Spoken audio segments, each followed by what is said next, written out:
So you mentioned that, obviously you have a lot of things that you've worked on outside of inFlow, making these products. So is there any kind of how do you come up with the ideas for a new product? Is there anything process that you go through? Are you focusing on a pain point, or is it more what's needed in the market, kind of like niches?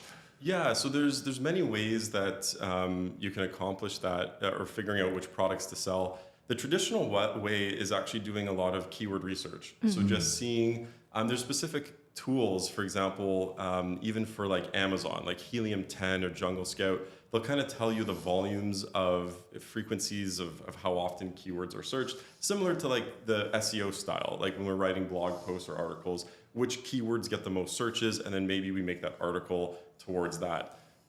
With these other software tools, not only can you see the keyword volume, but you can also see the competition.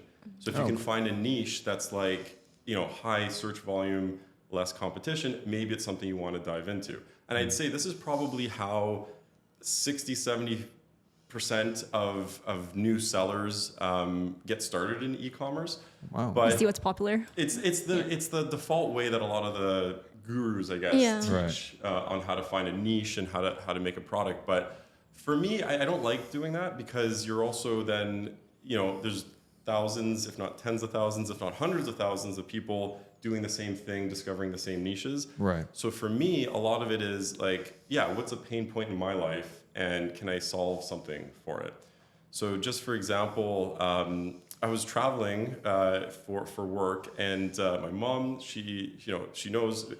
There's a whole other story of her, and she's never been on an airplane, so for her it's very foreign. Mm-hmm. But she got me a gift for my birthday or something. It was a luggage tag, and it was a cute luggage tag, but it was also an M&M candy one, and it was kind of super not business friendly travel kind of luggage tag, right?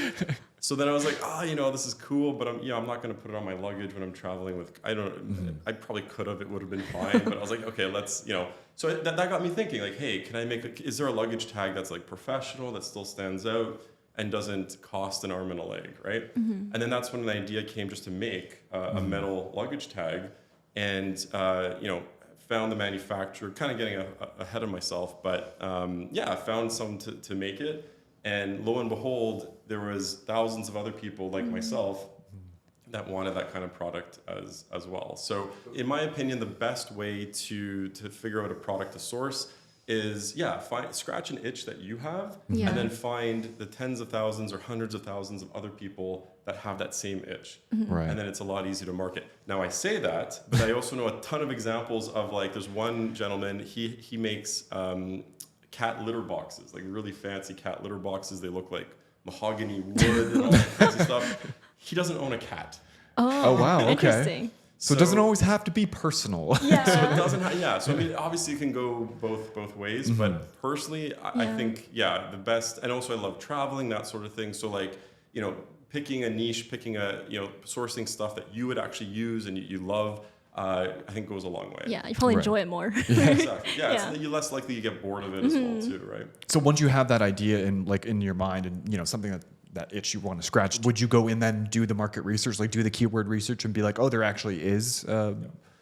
Yeah, you definitely want to validate it as well too. Yeah. Just because you have this crazy idea, it could literally be the idea of one, you're the only person in the world that thought of it. Mm-hmm. You do your due diligence on it as well too, with the keyword research behind it. That always helps. But I always like to start from the place of scratching that itch, figuring out that pain point, that makes sense. And moving forward with it.